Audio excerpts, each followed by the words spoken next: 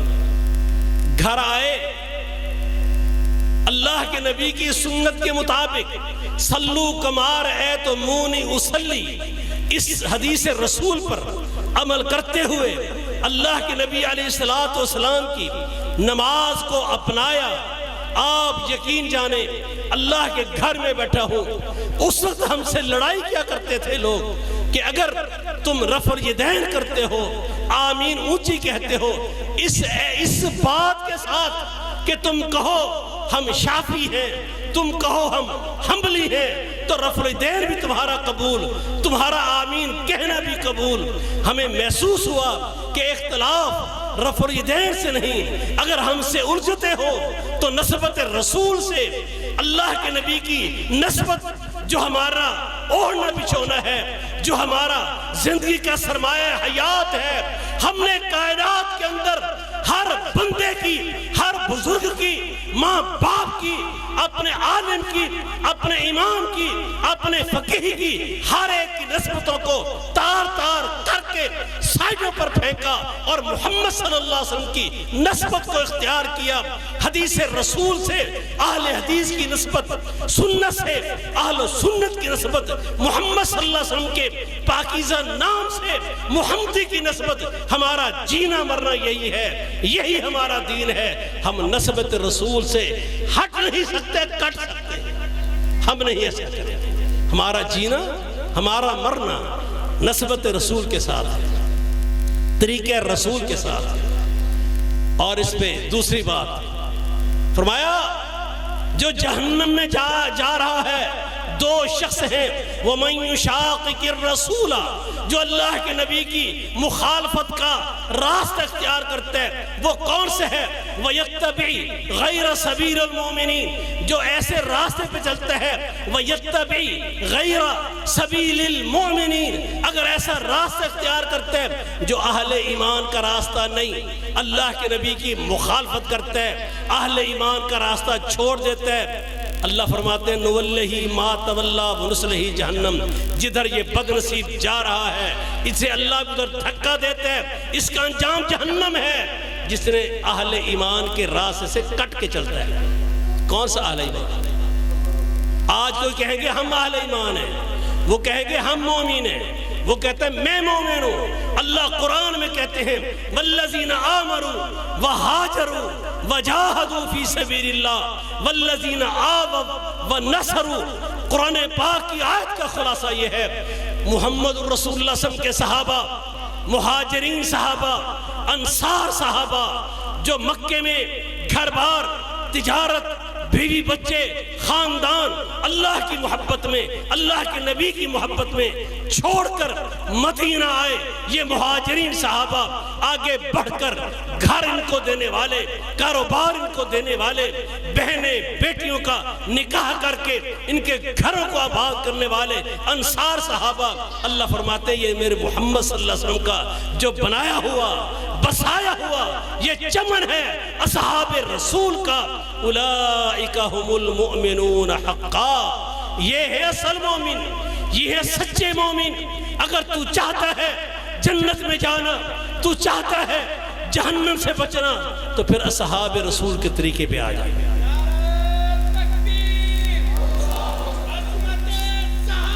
زندہ باد، زندہ باد، زندہ باد، زندہ باد۔ یہ منہج سن کر جائیے، ہم اہل الحدیث دنیا میں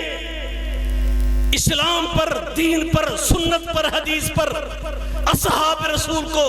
اگر الصادقون الفائزون الراشدون اگر ہم ان کو ہدایت یافتہ سچے صاحب ایمان اہل الجنت نہ مانے تو پھر نہ ہمیں نماز مل سکتی ہے، نہ روزہ مل سکتا ہے، نہ قرآن مل سکتا ہے، نہ حدیث۔ ہر چیز دنیا کا، اسلام کا بدترین دشمن دنیا میں چاہتا یہی ہے، اصحاب رسول کی پاکیزگی کو، صداقت کو، ان کی نیک نیتی کو، اللہ کے ساتھ ان کے تعلق کو مشکوک کر دے تاکہ دین اسلام تیرا مشکوک رہ جائے۔ آئیے ہم دنیا میں ایک دعوت دیتے ہیں اور یہ اہل حدیث کی دعوت ہے جو اصحاب رسول کا عقیدہ ہے وہ ہم نے لیے ہے، نماز اپنے نبی کی صحابہ سے لی ہے، عقیدہ اسلام کا جو میرے نبی نے دیا صحابہ سے لیے ہے، روزے کا طریقہ جو میرے نبی نے دیا وہ صحابہ سے لیے ہے۔ قسم ہے رب ذوالجلال کی، صحابہ کو ہٹا دو ہمیں دین ملتا ہی نہیں ہے۔ ہمارا عقیدہ بھی وہی ہے جو اصحاب رسول کا تھا۔ آپ کو پتہ ہے محفل سجی ہوئی ہے، لوگ گروہ میں بیٹھے ہیں، ادھر ابو موسیٰ اشعری بیٹھے ہیں رضی اللہ عنہ، ادھر عبداللہ بن مسعود وہاں بیٹھے ہیں رضی اللہ عنہ۔ لوگ آئے ابو موسیٰ سے پوچھا، پیغمبر کا صحابی، فقیہ صحابی، اہل جنت، جنت کے ان پاک باز ہستیوں میں ان کا شمار ہے کہ جن کے لیے قرآن اترا ہے، لَقَدْ رَضِيَ اللَّهُ عَنِ الْمُؤْمِنِينَ، یہ ان مومنین میں سے، اصحاب رسول میں سے ہیں۔ آج یہ ابو موسیٰ اشعری بیٹھے ہیں، ادھر اب ابن مسعود بیٹھے ہیں۔ ابو موسیٰ اشعری سے پوچھا، ایک شخص فوت ہوئے ہے، اس کی وارثوں میں بیٹی ہے، پوتی ہے، بہن ہے، جائیداد کی تقسیم کیسے ہوگی؟ کہنے لگے بیٹی کو آدھا دے دو،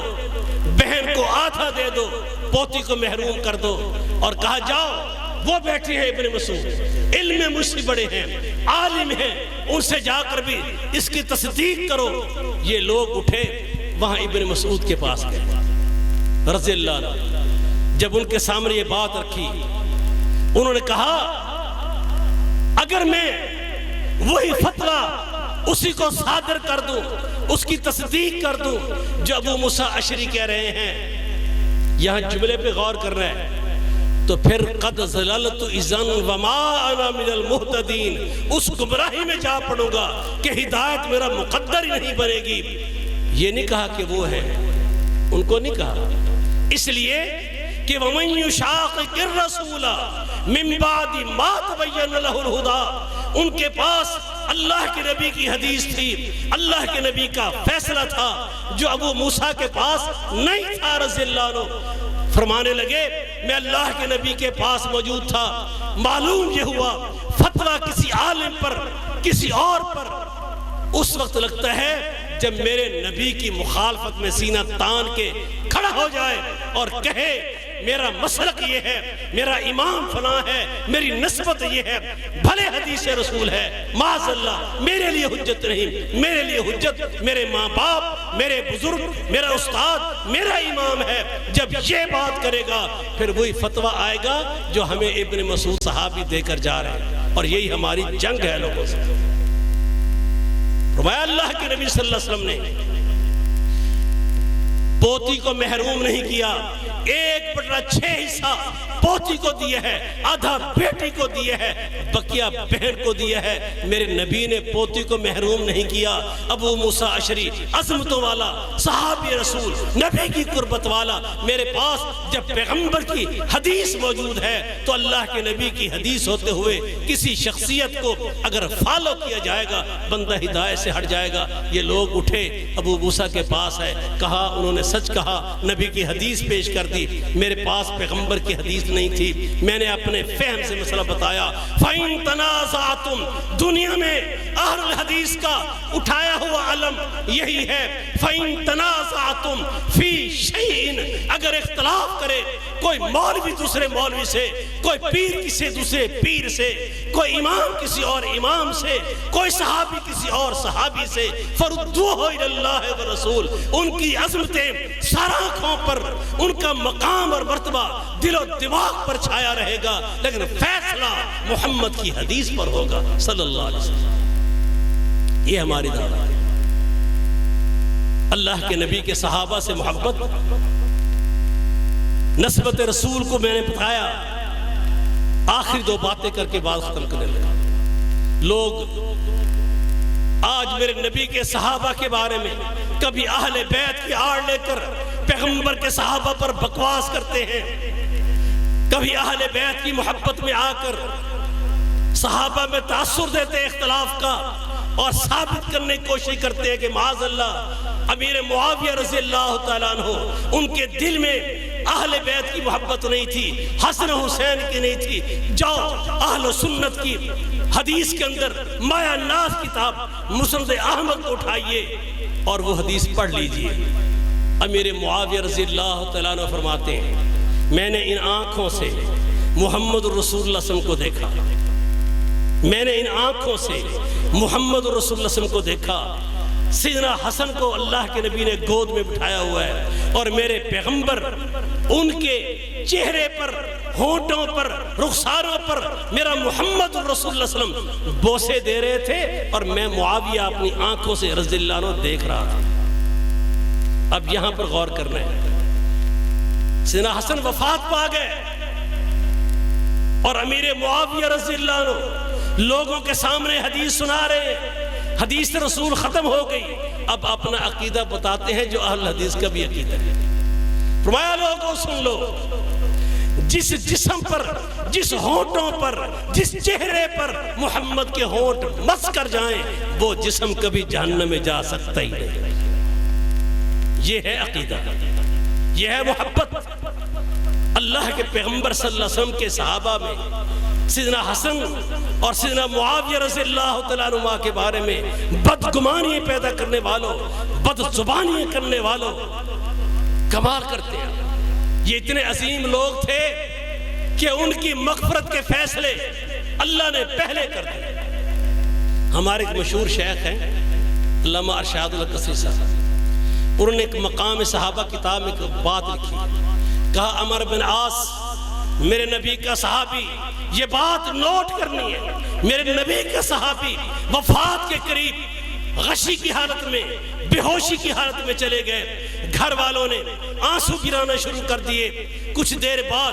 ہوش میں آئے، آنکھیں کھولی، پوچھا کیا ہوا ہے؟ گھر والوں نے کہا ہم سمجھے تم وفات پا چکے ہو۔ کہا نہیں، مجھے غشی آئی، غنودگی آئی، مجھے اس غنودگی اور غشی میں دکھایا گیا، مجھے اللہ کے فرشتے لے کر اللہ کے پاس جزا و سزا کے فیصلے کے لیے لے کر جا رہے ہیں۔ سامنے سے فرشتوں کی ایک اور جماعت آئی، پوچھا کون ہے، کس کو لے کے جا رہے ہو؟ کہا عمر بن عاص ہے، عمر بن عاص صحابی رسول، اس کو اللہ کے دربار میں اس کے فیصلے کے لیے لے کر جا رہے ہیں۔ انہوں نے کہا واپس لے جاؤ،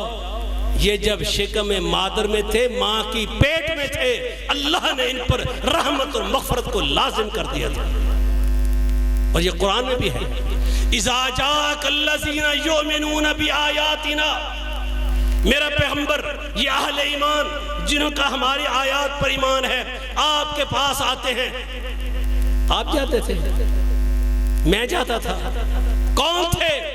جو میرے نبی کے پاس آتے تھے؟ میرے نبی کے صحابہ تھے۔ فرمایا فقل سلام علیکم، میرا نبی اپنے صحابہ کے آنے پر جب تیرے صحبت میں آتے ہیں، تیری محفل میں آتے ہیں، اللہ سے ان کے لیے سلامتی کی دعائیں کیا کر میرا پیغمبر۔ اور ساتھ فرمایا کاتب ربکم علی نفسہ الرحمہ، تیرے رب نے، تیرے پروردگار نے تیرے صحابہ پر، تیرے ساتھیوں پر اپنی رحمت کو فرض کر دیا۔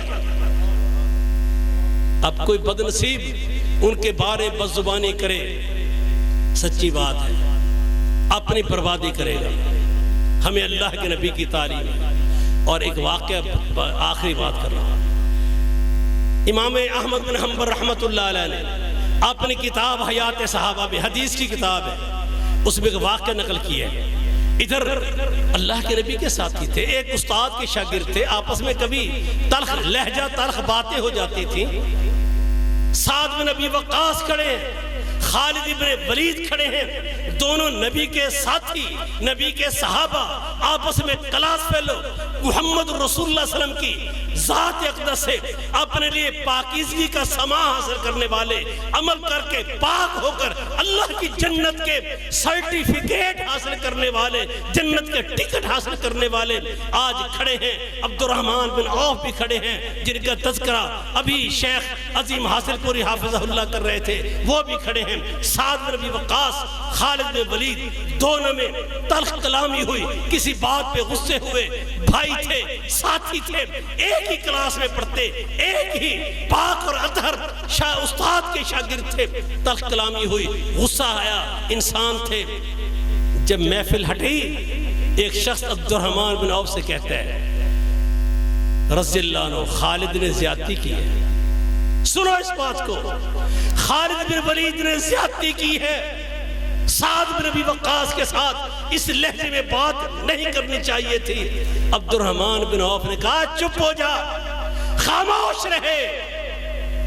ہم اللہ کے نبی کے صحابہ آپس میں تلخیاں بھی کر لیں، اللہ کے ہاں ہمارے نام اعمال میں کمی نہیں آتی، ہمارے دین کا نقصان نہیں ہوتا، تم چپ رہ کے خاموش رہو، یہ تمہارے لیے نقصان دہ ہے، تم تبصرے نہ کرو۔ اس لیے میرے بھائیوں، آج کے محفل میں اللہ کے پیغمبر کے صفت میں بھی ہم کسی کو شریک نہیں کر سکتے۔ اللہ کا احسان ہے، ہم نے عملاً بھی نسبت رسول کو نہیں چھوڑا، عقیدتاً بھی نسبت رسول کو نہیں چھوڑا، اور صفات پیغمبر میں ہم نے بڑے اور چھوٹے کسی کے پرواہ کیے بغیر سب کو سائیڈ پر رکھا ہے کہ محمد جیسا کوئی نہیں ہے صلی اللہ علیہ وسلم۔ اور اصحاب رسول جو اللہ کے پیغمبر کی تعلیم، اللہ کے پیغمبر کے صحابہ کے ذریعے ہمارے پاس آتی ہے، وہ ہمارا دین ہے، اور جو اس سے ہٹ کے آئے ہم اس کو دین ہی نہیں مانتے، نہ وہ دین ہے۔ رسول اللہ صلی اللہ علیہ وسلم کی حدیث آخر میں سن لیجئے، میرے نبی نے فرمایا تھا میری امت فرقوں میں پڑ جائے گی، 73 فرقوں میں چلی جائے گی، کلہم فی النار، سارے جہنم کا ایندھن بنے گے، ایک جماعت جنت میں جائے گی، ان 73 میں سے ایک جماعت۔ صحابہ نے پوچھا اللہ کے رسول وہ کون سی جماعت ہے؟ میرے نبی نے فرمایا تھا ما انا علیہ و صحابی، وہ جماعت، وہ دین، وہ عقیدہ، وہ راستہ جس کی امامت محمد کے پاس صلی اللہ علیہ وسلم اور اقتداء میں صحابہ کھڑے ہوں، اسی کو دیکھ کے اپنے راستہ بناتے جاؤ، اللہ کی جنت میں چلے جاؤ۔ جو صحابہ کو نہ مانے وہ راستہ کہاں سے لے گا؟ اس لیے میرے اس نواسے نے، احسان نے، اللہ اس کی جوانی میں برکت ڈالے، مجھ سے کہا تھا، لکھا تھا نانا ابو صحابہ کی عظمت کی دفاع کا کیا طریقہ ہے؟ بیٹا ان جیسا عقیدہ بناؤ، ان جیسا عمل بناؤ، ان کے نام بچوں میں رکھو، ان کی سیرت، ان کی تربیت، ان کے جہادی کارنامے، ان کے علمی کارنامے، عملی کارنامے، اخلاقیات سب اپنے بچوں کو اصحاب رسول کے واقعات سے ان کو آشنا کریں، پڑھائیں، سکھائیں، ان سے محبت کو دین کا حصہ بنائیں۔ امام مالک رحمۃ اللہ علیہ فرماتے ہیں ہم جب مدینہ میں پڑھا کرتے تھے، ہمیں امام مالک فرماتے ہیں ہم جب مدینہ میں پڑھا کرتے تھے ہمیں ابو بکر و عمر کی محبت ایسے پڑھائی اور سکھائی جاتی تھی جیسے اللہ کے قرآن کی آیتیں یاد کرائی جاتی تھی۔ وما علینا